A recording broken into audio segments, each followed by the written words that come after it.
Hoy se celebra en la Argentina el Día del Animal a raíz de la conmemoración por el fallecimiento del doctor Ignacio Lucas Albarracín, presidente de la Sociedad Protectora de Animales, quien murió en 1926 a los 75 años de edad de un paro cardíaco. Por eso, en homenaje, se comenzó en nuestro país a festejar el Día del Animal. En otros países, en el mundo, se hace un 4 de octubre en conmemoración a San Francisco de Asís y su amor hacia todos los animales, hacia la fauna. Desde el noticiero de Berazategui quisimos que vos puedas compartir con nosotros la imagen de tu mascota, puede ser tu perrito, tu gato, tu canario, tu tortuga, para que todos los vecinos del distrito puedan ver tu mascota que fue noticia en el día de hoy.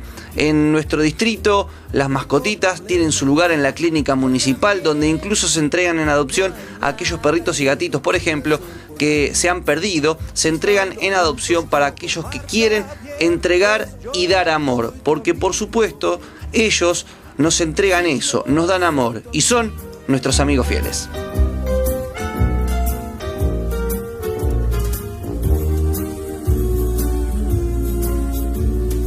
Yo soy tu amigo fiel.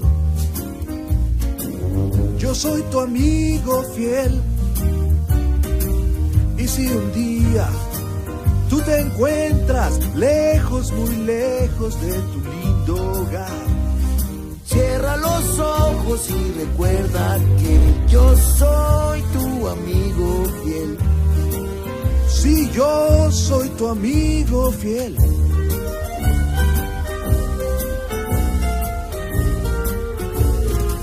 Yo soy tu amigo fiel.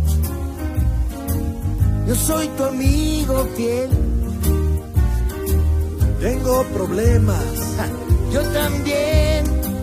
No hay nada que no pueda hacer por ti.